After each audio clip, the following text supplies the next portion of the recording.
Avodah Zarah Daf Bet Amud Aleph Amud Bet, Masechta Avodah Zarah Pthicha, an overture to the Masechet of Avodah Zarah. My travels, both for work and for family opportunities, and spending a few days of rest and relaxation in this beautiful area of Montana in the United States, has held me back from being able to learn with you on the regular basis that I do when I'm in Ra'anana in Israel. And nevertheless, we're already well into Masechet Avodah Zarah, and I did want to share with you some thoughts about the Masechta itself. With each Masechta, I've given a shir that I've called a pthicha, an opening or an overture to the Masechta. And I would like to do the same with Masechta Avodah Zarah. Those of you who are learning the Masechta will use it to give a framework and a context for the Masechet. And for those of you who are not and just listening to the Matmonim as standalones, you'll get the full benefit of this shir as well. The real issue that faces us with this Masechta is, why is it relevant? Everything we've learned so far in Shas, in the Daf Yomi cycle, starting with Brachot and then through Moed and into Nashim and Nezikin, everything we've learned has been relevant to us today. This is the first time we're looking at an entire Masechta that would appear to be not that relevant, because idolatry as it was practiced, the ancient idea of idolatry, is something which doesn't have much attraction to us today, and in fact something we find rather difficult to understand and appreciate in today's life. We're taught that the Yetzer Hara for Avodah Zarah was taken out already by the Anshe Knesset HaGedolah a very long time ago. We learned how the Anshe Knesset HaGedolah cancelled out the attractiveness of idolatry. And yet we've got a whole Masechta, an entire tractate dealing with idolatry, with Avodah Zarah. Why would that be? Why is this important and why is this relevant? To understand that, we have the Rambam, who talks about it in the Hakdama Shel Rambam LeMishnayos. The Rambam writes an introduction to the whole of Mishnah, and in that he goes through the sequencing, the structuring, the system of Shas, and explains where Masechta Avodah Zarah fits in and why. And he says this is important because it's understanding Avodah Zarah is part of the Shleimut Hadayan. It's the completion, it's the wholeness of being a judge. We're talking about Masechet Sanhedrin, where we've talked about judges, their responsibilities, and the process of judging in a Beis Din. And part of it, says the Rambam, is understanding principles of Avodah Zarah. And it's true that it comes towards the end, after we've done all of Nezikin and we've done Makos and we've done Shavuos. Now comes Avodah Zarah, because it's not very frequent, because it's not very relevant. And that makes the Rambam hard. If it's not very relevant, then why have it there altogether? And if it is relevant, then why not have it earlier in the process? But we see the Rambam beginning to grapple with this idea of why is it here, why is it a Masechta, and why is it placed in Seder Nezikin altogether? Tosfos deals with it a little bit differently and assumes that it's not just for the Dayan, it's not just for the judges, this is for everybody to know. And so the question comes in, why is it here and why is it in this particular position? And Tosfos gives, frankly, what is a very weak explanation and says, well, at the end of Sanhedrin, we talked about Avodah Zarah. We were talking about Ira Nidachat, a city that goes off the tracks involving Avodah Zarah. And since we're on the topic of Avodah Zarah, we then move into that. But Makot and Shavuos came first because a Beis Din, the Sanhedrin, has to deal with matters of punishment and oaths procedurally much more frequently than they have to deal with matters of Avodah Zarah, and that's why Makot and Shavuot were inserted between the Masechta of Sanhedrin and the Masechta of Avodah Zarah.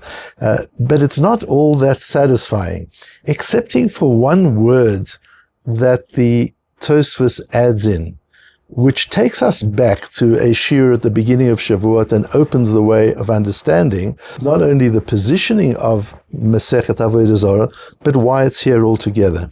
And Tosfos uses the words Seder Yeshuot. Once again, in talking about Seder Nezikin, we know this section of the Talmud as Nezikin, the area of damages. But Tosfos, once again, the same as he did in the beginning of Shavuot, although it's a different author, the author of the Tosfos in Avodah Zarah that we're going to be enjoying over the next while is Rabbeinu Peretz, as Rabbi Kivega points out on the page in the Giloyon Hashas. So he feels it's important for us to know that. Even though it's not the same author of Tosfos as we had in the previous Masechta, nevertheless, Tosfos here too refers to the Seder Nezikin, to this section of Shas, as Seder Yeshuot, this section that deals with salvation, with being saved.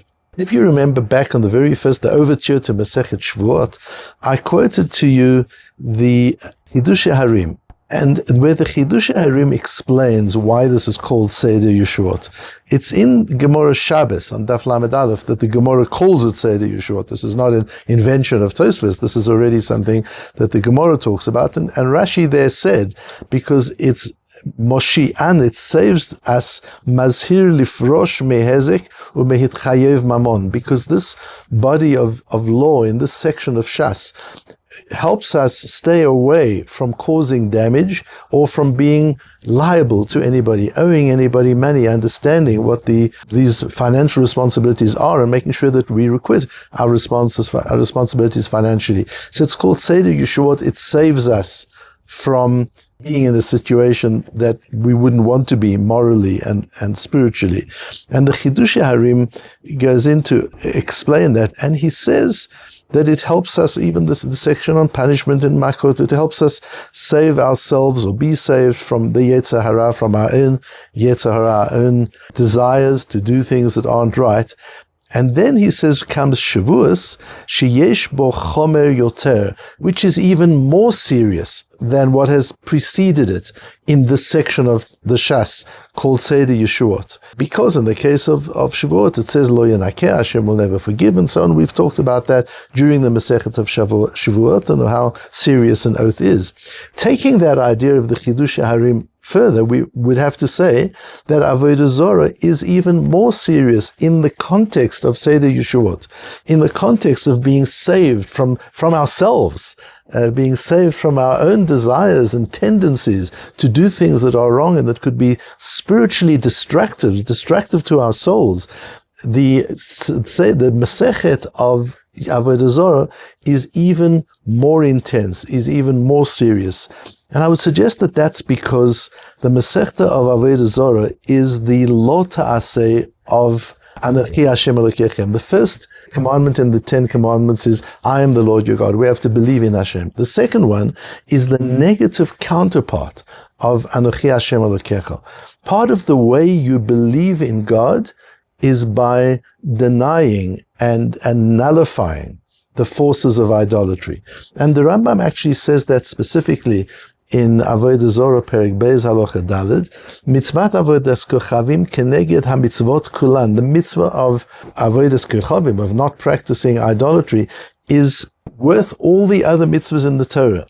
And the Rambam goes on to say that kol hakofer ba'avodat kochavim, by denying the forces of idolatry, modeh b'chol haTorah kula. One is admitting, one is accepting, embracing the entire Torah. Even if one doesn't relate to other parts of the Torah, the mere nullification in one's mind and in one's value system of the forces of idolatry, that in itself is a commitment to the Torah. That in itself is an embracing of the entire Torah. And so we see how important Avodah Zarah is and why it comes after Shavuot. But it leads us to question, how do we express that today? Yes, this is the Lo Ta'aseh, this is the counterpart of the mitzvah aseh of believing in God. We have to believe in God, and we must nullify Avodah Zarah. We must nullify idolatry. How do we do that today? Why is that so important and relevant today? So firstly, let's understand how a mitzvah aseh and a mitzvah lo ta'aseh works, and the fact that there is, in some senses, more achievement, a higher level, in the fulfillment of a negative mitzvah than there is in the fulfillment of a positive mitzvah. And that is because in a positive mitzvah, nobody knows for sure, even we ourselves don't know for sure, what our motivation really is. I do a positive mitzvah. I keep Shabbat. I keep kashrut. I put on tefillin. I do all the things I'm meant to be doing. Am I really doing it l'shem shamayim? Or are there egoistic and self-centered reasons for which I might be doing that? Very hard, even for ourselves, to be sure about that. The Mesilas Yesharim discusses in the third parak the difference between Yefashpesh b'ma'asav and Yemashmesh b'ma'asav. And he says that Yefashpesh b'ma'asav means to examine one's deeds as to whether or not they are right or wrong, whether we're doing things that are wrong. Just check ourselves all the time. Yefashpesh b'ma'asav, check your actions to make sure that you're not doing anything wrong. But Yemashmesh b'ma'asav comes from mishush, to feel, to touch. And he says that if you go into a store and you touch material, you touch a fabric, what are you doing that for? That's to test its authenticity. Is it fake or is it genuine? And that's another thing we have to do. Even in the mitzvot we do, even in the positive mitzvahs we need to constantly be checking them. Are they genuine? Are we really doing them l'shem shamayim? How can we be more authentic, perhaps, in the way we do the mitzvot? That's yemashmesh b'ma'asav. So we understand that there is a danger in all the good things we do, that they're not as pure as we would like them to be. But when it comes to a lo ta'aseh, it's much easier from that perspective. Not doing something. The Chafetz Chaim speaks about the power that there is in holding yourself back from talking lashon hara. You just want to make a comment. You just want to say something. You just want to make a joke or a disparaging remark about somebody, and you hold yourself back. For what reason can that be? You don't get any credit for it. Nobody knows that you were about to say something and you didn't. That's only l'shem shamayim. When we practice a negative commandment, that means we restrain ourselves. We refrain from doing something which is wrong. It is more pure in intent than often the wonderful things we do. The things we do that get much more glory, the things that we do that get much more publicity. But in that very glory and publicity, there is the danger that we're not doing it for the right reasons. Not so in a lo ta'aseh. And so the same applies here.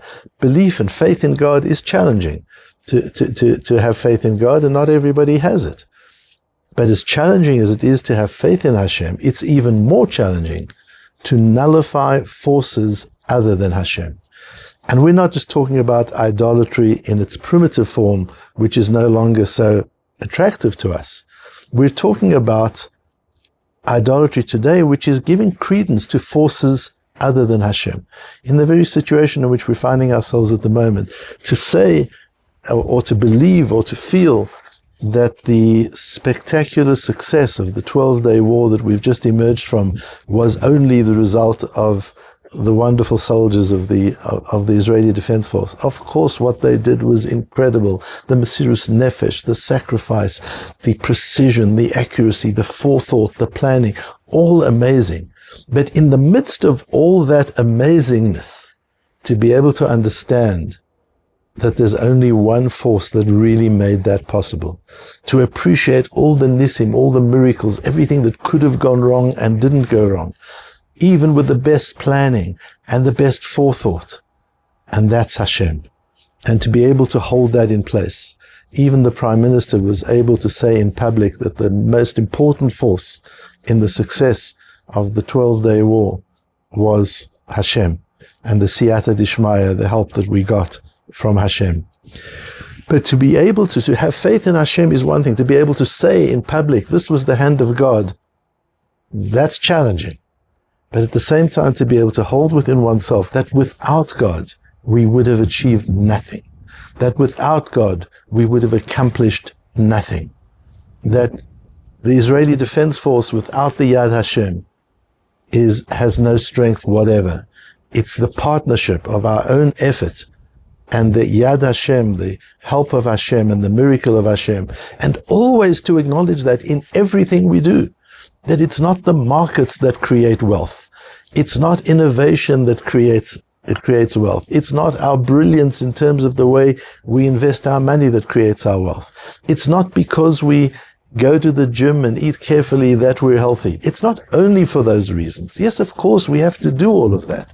We can't sit back and rely on a miracle. We're not permitted to do so. But to hold in our minds at all times that all the other forces in the world, as powerful as they appear to be, have no power without the force of Hashem. That's the nullification of idolatry, to understand that there isn't another force. When we flatter people, why are we flattering people? Because we believe they have force over us. When we invest in efforts that are not really that important, but we believe that they have an effect and that they have an impact on us. These are all manifestations of modern day Avodah Zarah. We have to do what we do as a form of hishtadlut, because the law is, the Torah tells us, you've got to make the effort. You've got to do all the natural things that you have to do. You have to fight a war naturally. You have to go to war. You have to earn your living naturally. You need to take care of your health naturally. But in the midst of all that naturalness, to hold in one's mind that none of those forces are the causes of success. The causes of success are the Yad Hashem. That's the fulfillment of Avodah Zarah, of not practicing idolatry, of nullifying the forces other than those of Hashem. And this comes right after Shavuot, after the Masechet of Shavuot, which was making oaths. And we learned part of the foundational principles of Masechet Shavuot, and we mentioned it right at the beginning of the Masechet, was that with our mouths we can create reality. By the things we say, we can create a reality. And I would like to suggest to you that Masechet Avodah Zarah is that with our thoughts we can create a reality. And that if Avodah Zarah was just absurd nonsense, it wouldn't be the second commandment in the 10 commandments. There's no mitzvah in the 10 commandments, don't believe in fairies, don't believe in ghosts, because that's nonsense, it's absurd. But Avodah Zarah is not nonsense, and it's not absurd. And that when we give credence to other forces in the world, we are actually empowering those forces. And in so doing, kebiyachol, so to say, we are disempowering the impact of God's force in the world. It's not just a question of do we believe or don't we believe. It's our minds, Avodah Zarah. This is the fantastic principle in Avodah Zarah. It's a mind mitzvah, that faith in God strengthens God. And giving any faith into other forces in the world gives those forces the strength and diminishes the strength of God. Because as you give more validity to other powers in the world, so the power of God becomes diminished. As you put God in the center of all the powers of the world, God's power becomes stronger and the other powers become weaker. And as the Jewish people and as humanity, how are we better off at the hands of all the random powers and forces that wreak havoc in the world? They're real things. They are really there. It's for us to either give them power or disempower them. Would we rather be in the hands of those random forces or in the hands of our Hashem, of our God, who knows what is good and what is right for each one of us and for the nation and for the world as a whole? And if we want to be in the hands of Hashem, if we want to be in the hands of the power of God, we need to be doing two things simultaneously. The one is elevating God, and the other is, while we pursue natural means to do all the things that we need to do, to understand those natural means are empty shells, they're empty containers. They have no strength and no power without the hand of God. We saw the power of Iran during this 12-day war. And they had real power. They could, God forbid, have wiped us out. But that power came to nothing. It came to nothing because Hashem wasn't behind it. That wasn't what Hashem wanted. And we saw little Israel with a wonderful army and amazing resources, but still, from a practical perspective, not able to stand up to all the forces around it. But because that was the will of Hashem and the desire of Hashem, Israel was able to succeed in that battle and in that war. And so as we go forward in the Masechet of Avodah Zarah, important for us to understand we're learning these principles of the power of our minds to give strength to nothingness or to minimize the strength of nothingness and give strength to Hashem, to our God in heaven, to the Ribono Shel Olam.